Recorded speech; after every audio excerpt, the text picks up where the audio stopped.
love, love, love a Thai red curry. Now, if you're going to a Thai restaurant, the chances are pretty high that you're going to order a Thai red curry of some sort. I love to take popular dishes and turn them into appetizer possibilities. Now, this Thai red curry meatball has all of the makings of a great red curry, but it's in a portable form, and your guests can just take this, pop it into their mouths, and transport themselves to Thailand. Let's start with the meatballs. I've got 1 pound of ground chicken, and to this I'm going to add half a cup of fresh breadcrumbs. Now, the chicken that I'm using is Thai meat, and the butcher usually adds a lot of fat to this meat.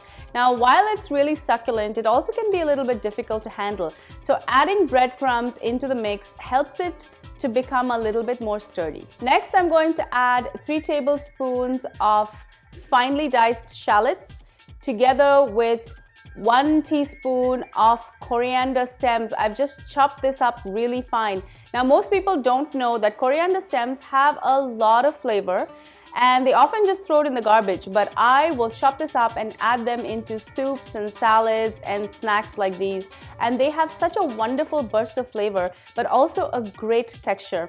If you're making a coriander paste, you can also mix this right in together with the leaves and they taste delicious.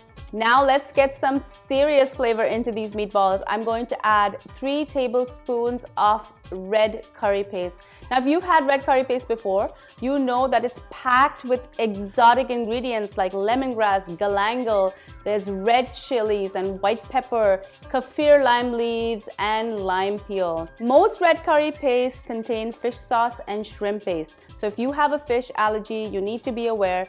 Make sure you're asking for a vegetarian red curry paste. Now, most store-bought red curry pastes are pretty good to use, but I have a spectacular recipe. I usually will make a bunch of red curry paste every month or so, and I use as much as I need, and then I put the rest in the freezer and it's ready to go for the next time that I need to use it. I'm going to leave that link for you at the end of this video as well as in the description. I'm going to fold everything in together and I'm going to leave the chicken to marinate with the red curry paste for at least half an hour. After half an hour, I'm going to make meatballs out of this mixture. I've got a plate that has some regular all-purpose flour in it, and using an ice cream scoop, I'm just going to divide up the meatballs and I'm going to drop it into the flour. The flour coats the outside of the meatball and makes it really easy to handle and form into meatball shapes. If you're gluten intolerant, there are 2 things you can do. You can skip the breadcrumbs in the meat mixture. Instead of breadcrumbs, you could also use gluten-free breadcrumbs. And when you're rolling the meatball, instead of using regular all-purpose flour, you can use rice flour instead. When my meatballs are all rolled and ready, all I'm going to do is drop them in some hot oil and they're going to cook for about 5 to 6 minutes.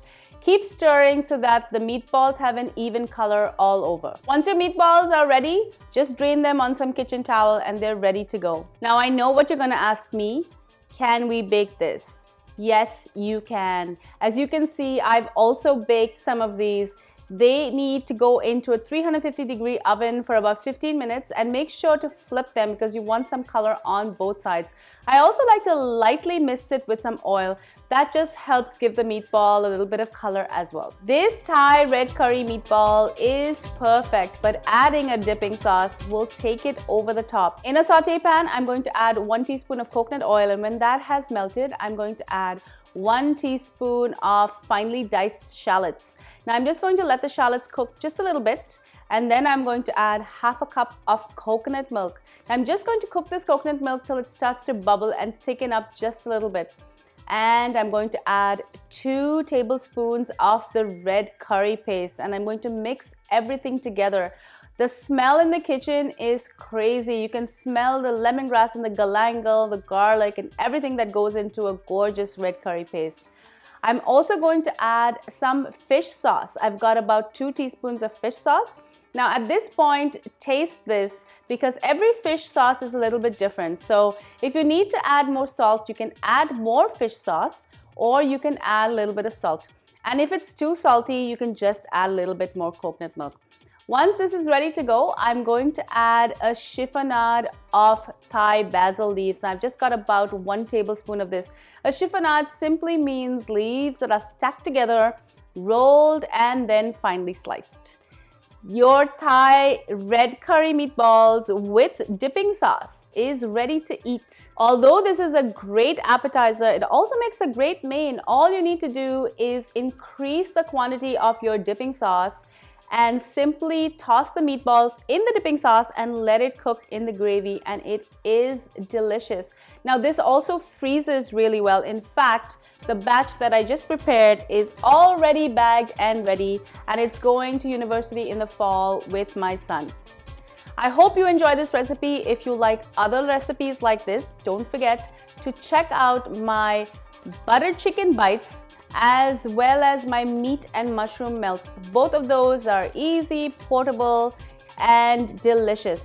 Don't forget that I upload new videos every Friday, so make sure that you're subscribed so you're the first to see it. Also, hop over to my website at cravingsfoodadventures.com. Follow me on Twitter and Instagram, and make sure to like my Facebook page. Until I see you again, do take care. Bye. Hot flashes.